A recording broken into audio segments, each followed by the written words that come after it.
थोड़की आप लोग ध्यान दे दाएं बाएं दीजिए को बढ़िया। हालांकि दर्जन आदमी का ही काम हो रहा था, लेकिन दुनिया भर के काम वो देवता ने भी कर सकेली। ग्लोरी ऑफ मदर दुर्गा उर्फ माँ, मतलब इंग्लिश में ग्लोरी ऑफ मदर दुर्गा और हिंदी में माँ दुर्गा की कीर्ति। जप तप जोग व्यर्थ न जाता कभी, अभी से आजमा कर देख लो यो ज्ञानी। सुबुद्धि सुविद्या सभी को सुहाती, अभी से प्रयोग करके देख लो ध्यानी।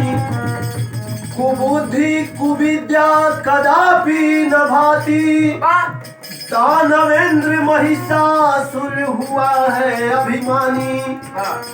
और नाम देवा ब्रह्मा से वर मांगा, सुनो आगे क्या कर रहा है अज्ञानी।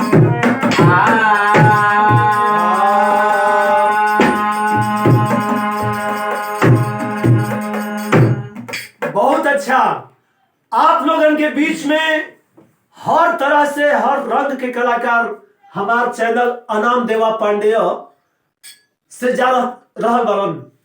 अभी अभी झाल पे वीरेंद्र चौधरी उर्फ सिरहू, नाल पे गुलाब चंद्र भारती, गुलाब भैया बड़न, आप लोग के बीच में बार बार जा चुकल बड़न।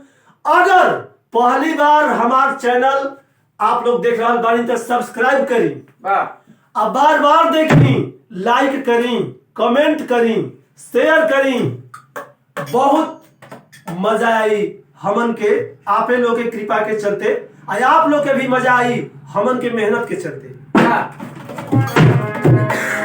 यहाँ एक लाइन गजल के टुकड़ा दिहल गए गुलाब भैया, और वह गजल बा,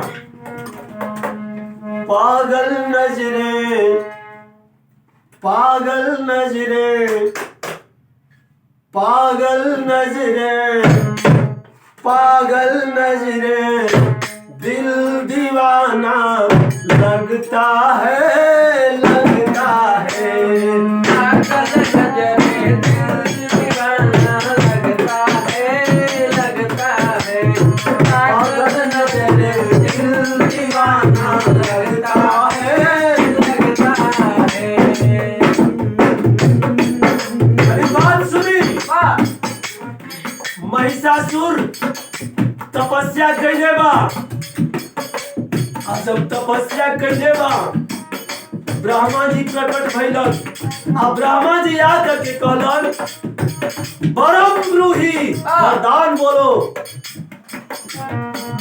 ब्रह्मा बोले, ब्रह्मा बोले, बोलो बेटा, ब्रह्मा बोले, बोलो बेटा, क्या तुम्हारा कहना है, कहना बोले, बोलो बेटा, क्या तुम्हारा कहना है, कहना है। ब्रह्मा बोले, बहुत अच्छे बेटा, क्या तुम्हारा कहना है, कहना है। ब्रह्मा जी कहलन कि ये बचवा बड़ा भारी तपस्या कैलो, आ तोहार कहना का बा? महिषासुर कहले बड़न, रहूं अमर में, यही तो मेरा कहना है, कहना है। रहूं अमर में, यही तो मेरा कहना है, कहना है। रहूं अमर में, मेरा कहना है, कहना है। ब्रह्मा जी कलन किए बेटा का वरदान मांगत रहो। महिषासुर कहले बा कि सरकार हमार तपस्या के फल दे देही, हमके अमर कर देही। कलन की देखा ये बाबू, जेकर ओर होला ओकर छोर होला, जेकर आदि होला ओकर अंत होला, जेकर जन्म होला ओकर मौत होला। इहे नियम बा, आ तू ए नियम के कहे के तोड़े पर लगल बा। नजम के लाइन दिखल गई, है अटल सच्चाई जो कभी न सोती है, जिसका जन्म होता मौत उसकी होती है।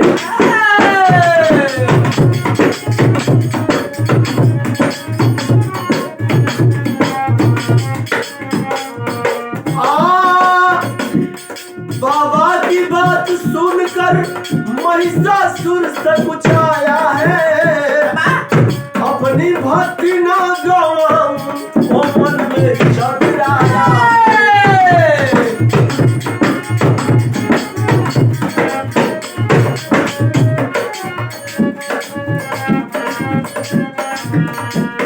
वो सोच कर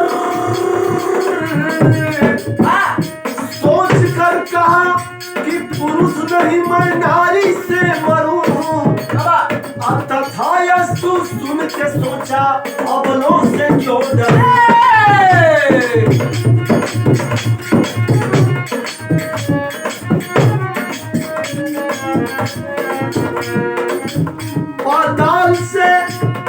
पाताल से लश्कर लेकर सजा के स्वर्ग में वो आया है, अमरावती में आकर देवेंद्र को बुलाया है।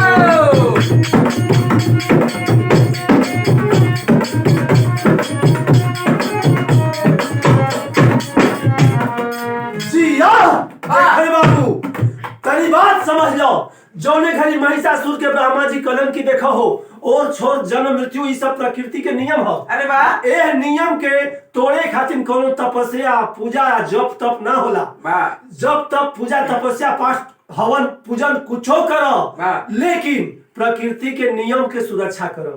वाह तू सोचले बा कि देखत है कि ई बरदनाओ नहीं दी हम घुमा फिरा के तपस्या चल जाई बेकार। वाह आज जब बेकार तपस्या न जाने पाए वाह एकरा चलते सोचले बा कि मेहरारू के अबला कहल जाला, नारी के अबला कहल जाला। आ त अबला में तो ताकत है नहीं कि हमके मार सकेली। वाह सही हम बहादुर बनिए। देखा आज बाके आज ब्रह्मा जी से कहले बा कि अच्छा तो हमके वरदान हुआ ये नहीं कि हमके मारे तो नारी मारे। वाह तो कहले कि ये बेटा तथास्तु एवमस्तु इहे समझतू। वाह अब ओकरा घमंड हो गई। आ जिन कैलन घमंडू भैलन भरभंड महिषासुर भी हो गई बाबा प्रचंड। वाह हमरा के नारी मारी हो। पाताल से वाह अपने सेना को लेकर के आया है। और देवेंद्र के अमरावती में मतलब इंद्र भगवान के स्वर्ग में चढ़ाई कैले बा आ लड़े शुरू कैले बा। देवता लोग लड़े लगल। यहाँ एक लाइन तर्ज बा वाह कैसे तर्ज बा गुलाब भैया। तर्ज के नाम बा फिल्म के नाम बा इना मीना डिका। अपने जमाने का बड़ा सुपर हिट गीत रहा। वाह सैया के साथ मड़ैया में मड़ैया में बड़ा मजा आए रजैया में।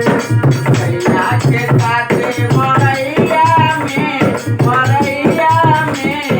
बड़ा मजा आवे रजैया में। सैया के साथ मड़ैया में बड़ा मजा आवे रजैया में। मड़ई होकर चाहे बिल्डिंग होकर रजाई के मजा सर्दी में जाई। वाह। गर्मी में गुलाब भैया तो खुदे कहता रहो कि हम कुर्ता ना पहिरो। अरे वाह लेकिन सेना लेके जब गई बा अमरावती में महिषासुर समय के बाद मिलल का भैया वाह कि आपन असुरन से बड़ैया में हारे लन देवता लड़ैया में। अपना ही असरत बड़ैया में हारे लगे ना लड़ैया में। अपना ही असरत बड़ैया में हारे देवता लड़ैया में। हारे देवता लड़ैया में। देवता लोग के नहीं मालूम बा। वाह गुलाब भैया कभी कभी हल्का हल्का भी डायलॉगों में चलते रहिए। आप तो खुदे बहुत समझदार हैं। वो कहले बा वाह कि अगर तू लोगन के माई दूध पिलाई है, अगर दूध पिलाई है तो तू लोग जीत के दिखाओ। वाह। आज ये महिषासुर की लड़ाई है। वाह हे बाबू देवता लोग यही भ्रम में बनो। देवता लोग कहता कि खरे हमन से आज तक कोई नहीं जीतल तू कहाँ जीतबे। वाह तो कहले बा कि आवाज आज थाहे लग जाई आहे लग जी हो कितना पानी बा। कि कोई बेर हरली हम नहीं के बतिया। कोई बेरी हरनी हम नहीं के बतिया। कोई बेरी हरनी हम नहीं के बतिया। और अब की सुधार देव तोहरो अदतिया। अब की सुधार देव तोहरो यादतिया। अब की सुधार देव तोहरो यादतिया। सुधार दे कहले बा कि कई गो असुर लोग के राक्षस लोग के तू लोग हरौले हवा मरले हवा उहे बात समझ हवा का। अब वो बात नहीं बा। जमाना एक के ना रही पलटा खैले बा जमाना। देवता लोग के भ्रम हो गई बा कि आखिर ये तनाई काहे हकड़ता जीततो बा मारतो बा। अरे बा शक्ति न मिल गिला हो कि केहू जाए जंगल मड़ैया में हारे लंबे लड़ैया में। केहू जाए जंगल मड़ैया में हारे लंबे लड़ैया में। हारे लंबे लड़ैया में। ये बाबू इंद्र भगवान के वाह भाग चलन आ कहलन कि एकर पावर बा ई कहीं से पावर पोले बा। अरे बा आ पावर एहनी के देवे वाला तू ये को हलन एगो उहे कैलाशी काशीवासी बा एगो ये ब्रह्मा जी बा बाकी यानी के पावर कहीं से नहीं मिलेगी ये दू जगह में कहीं से मिलेगा। आप पता लगाओ ना ब्रह्मा के पास पहुंचे कहे कि आज हमार अमरावती इंद्रासन के वो महिषासुर ले चुका। ब्रह्मा जी कहें कि गलती का हमारा बा तीनों त्रिदेव ब्रह्मा विष्णु महेश तीनों त्रिदेवी सब लोग इकट्ठा भइल बा सोचे लगल कि अब तो जब देवराज देवेंद्र के ही हाल कैले बा तब कोई के सही छोड़ी नहीं वरदान देवे से पहले लोग सोचल कर कि भगलन देवेंद्र छोड़ के सिंहासन भगना देवेंद्र हो छोड़ के सिंहासन भगना देवेंद्र हो छोड़ के सिंहासन हथिया के महिषासुर लगौले बायासन हथिया के महिषासुर लगौले बायासन हथिया के महिषासुर लगौले बायासन लोग मुँह पूजन के अगड़ैया में हारे देवता लड़ैया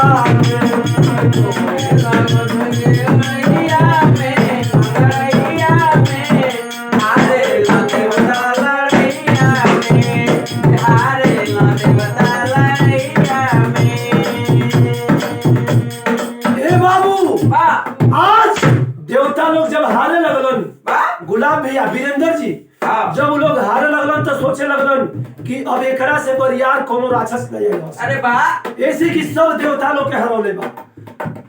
ब्रह्मा जी कहलन कि यार झूठे के आप लोग चक्कर में पड़ल हई उ कोनो देवता से हारे वाला हो उ देवी से हारे वाला हो उ कहले है कि हम नारी से मुई नारी कहां से जइयो देखी ओ घड़ी विराह में टेरी की अंदाज में बुला लिया।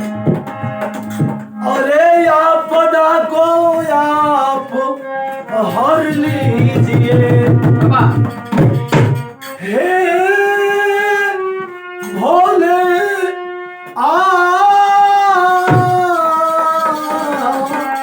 आपदा को आप हर लीजिए विपदा छा रही है जा रही है संपदा और संपदा यार संपदा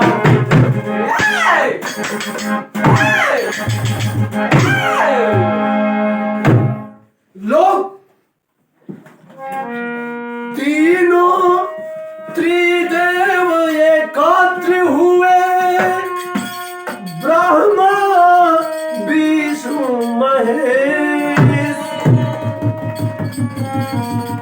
महादेवा मुख से माँ दुर्गा हरेगी अब सब क्लेश शस्त्रास्त्रों से सुसज्जित होकर दुर्गा दुर्गम काटने आ गई समस्त शक्ति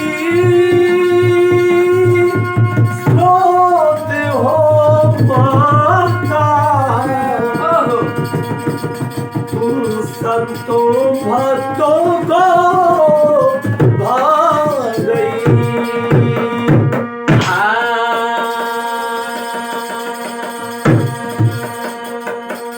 एक बार प्रेम से बोला माँ दुर्गा की जय माँ दुर्गा की जय माँ दुर्गा की जय शंकर जी के मुंह से एक ठे धुआं निकलल बा और वह धुआं एक देवी बन गई दुर्गा।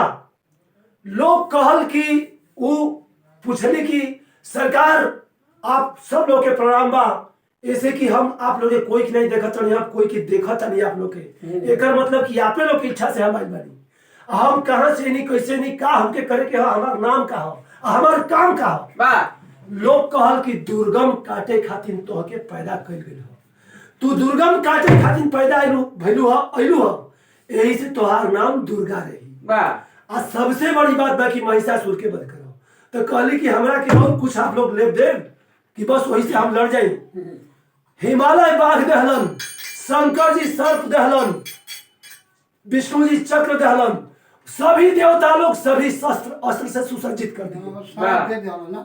आज जब ले करके गईली हम दुर्गा जी बाघ पर बैठ करके हिमालय पर टहलने लगली, महिषासुर के शुंभ निशुंभ और लोग रक्त बीज सब सेनापति लोग बारी बारी देखता कि बड़ा बढ़िया मेहरारू आइल में। जाके लोग महिषासुर से कहले बा कि सरकार प्रणाम, बड़ा निमन एगो मेहरारू आइल में। अरे वाह, और आवाज शादी करे ही तो कहले बा कि हम तो खुदे तीनों लोग के मालिक बनी रे, हम शादी करी, हमरा से कौन कम बा। तो उ लोग कहल कि अरे तो वो मेहरारू कम नहीं खे, वो बात पर बैठल बिया बा रउआ तीनों लोग के मालिक है, तो तीनों लोग के मलकाइन लगतिया। एकदम डिटो हो जाए कि रउआ मालिक बन जाए, वैसे बियाह करे बा खबर कैले बा बियाह करे के। दुर्गा जी कहली कि हम लड़ब, अरे मैं लड़ूंगी बा। आज हम प्रतिज्ञा कैले बानी, माँ दुर्गा बताती हैं कि हम प्रतिज्ञा कैले बानी कि जे हमके लड़ाई में हराई उहे हमार मरद हो जाई बा। महिषासुर कहले बा कि अरे कह दे कि हमके नइखे जानत का हूँ, बा लेकिन माता गरजली है, का गरजली है भैया तर्जु है बा। और चढ़ता बसंत उड़ेला कर धीरे मोरी, देहिया भइल बे पियर हर धीरे मोरी, देहिया भइल बे पियर हर धीरे मोरी, देहिया भइल बे पियर हर धीरे मोरी, देहिया भइल। एक बारी ओम प्रकाश के गीता त्यागी कर रही ओम प्रकाश के गुलाब है क्या कर रही बताओ तनी। आज चढ़त फागुन हटा उड़ेला बालू रे, मोटा का के मुहवा लगेला भालू रे, मोटा का के मुहवा लगेला भालू रे, मोटा का के मुहवा लगेला भालू रे, मोटा का के। राधे श्याम भैया के कबो कबो गुलाब भैया कह दो बा पाठ चौपट इया नर रे अपन, सियरा के मुहवा गेला बानर रे, सियरा के मुहवा लगेला बानर रे, सियरा के मुहवा लगेला बानर रे, सियरा के वीरेंद्र जी ई कह के झगड़ा मत लगाई। राधे श्याम भैया अगर देखी हम तो गुलाब भैया तो सीधे लड़ दी हो, लेकिन पहले के बात बा गरल मुर्दा आप लोग मत उखाड़ जा। नहीं है बिरादर हो लड़के का है तब माई गरजली बाबा भाव में कहना बा माँ आई है। अरे माई गरजली कपेला लोकवा हो भइल, अंबर यवनी में भारी शोकवा हो भइल, अमर अंबानी में बारिश कवारे भइल, अमर अंबानी में बारिश कवारे भइल। हिलल पर्वत सभे सागर थराइल, लाल पर्वत सबे सागर फहराई, हिलल पर्वत सभे सागर थराइल, सुन के आवाज महिषा सुर भराइल, सुन के आवाज महिषासुर बहराई, सुन के आवाज महिषासुर बहराई। अब बघवा बोलेला बा और शेरवा बोलेला बा, मालिक के कोपवा हो भइल, अंबर यवनी में भारी शोकवा हो भइल, अमर अंबानी में बारिश कवारे भइल, अमर अरे अम्मा की में बारिश तो सवारे भये। ए बाबू बा माई गरजली ई खबर महिषासुर के एक आवाज कान में पहुंचल बा। बा वो कहले बा कि नाई रे वो नारी हिय कि नर हो, कहीं नर नहीं ना हो नारी के भेष बना के आई हो। हमरो लगता कि कान के पर्दा फट जाई। बा आ जाके लड़ो सन कि हमें चले के पड़ी। जे गई बा उस लड़ाई में मराई गई बा। बा अंत में महिषासुर चला है। महिषासुर की लड़ाई कुछ विशेषता के साथ हुई है, थोड़े से बदल के आल्हा मिली आप लोगों के सामने।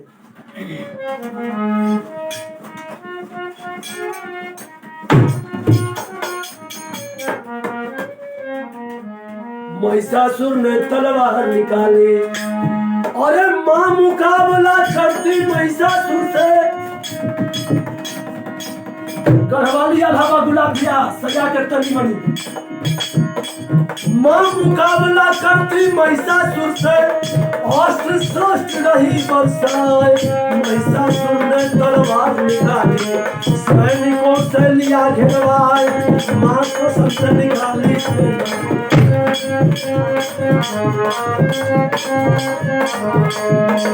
शोषण से निकाली सेना, अरे भैंसा का रूप लिया बनाए। दुर्गा का गुण रौदे दुष्ट को, अब गुस्सा से पागल हुआ है राक्षस। मां शोषण से निकाली सेना, महिषासुर की सेना गई मराए। गुस्सा से पागल हुआ है राक्षस, भैंसा का रूप लिया बनाए। दुर्गा के गुण रौदे दुष्ट को, पास को पापी लिया छुड़ाए। मां तलवार से सिर को काटे, पहले वाला रूप लिया बनाए। खाड़ा लेकर देवी पर झपटा, देवी थी उसको मार गिराए। फिर हाथी बलवा पर लपका, फिर हाथी बलवा पे लपका। मां तत्काल की सूरज लगाए। पुनः बना है पापी भैंसा, पुनः बना है पापी भैंसा। दुर्गा की पैरों तले दबाए, भैंसे के बदन से पुनः जब निकला। अरे भैंसे के बदन से फिर जब निकला, मैया की तलवार चलाए। मैया की तलवार चलाए, मैया की तलवार चलाए। की पापी को की दुर्गा जब मिटाए। सही है। मां के सामने तीर पे तीर बौछार होते रहा, तलवार चलती रही। कभी वो हाथी बनता है, कभी कुछ बनता है, कभी अपने रूप में आता है, कभी दूसरे रूप में जाता है, कभी भैंसा बनता है। बार बार इधर से उधर होते होते अंत में मां उसको काट डालती है। जब खत्म कर देली उन्हीं समय हमारे विराह के लास्ट पॉइंट में देवई के पड़ गई। अरे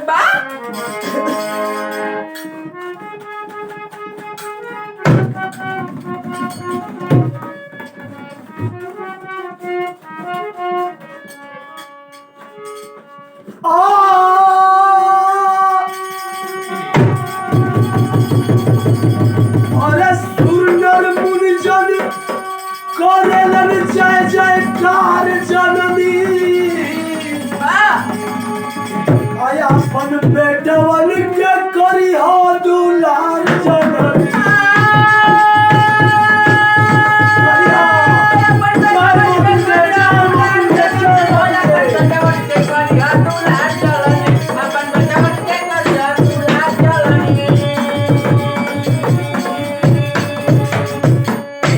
महादेव ईश्वरी क्षत्रज्ञ गुरु, बेचन स्वर्ग सिधारे। गुलाब चंद्र भारती, वीरेंद्र चौधरी है हमारे। अरे आपदा को आप हर लीजिए, आपदा को आप हर लीजिए। अनाम देवा को सही संपदा दीजिए, आपदा को आप हर लीजिए।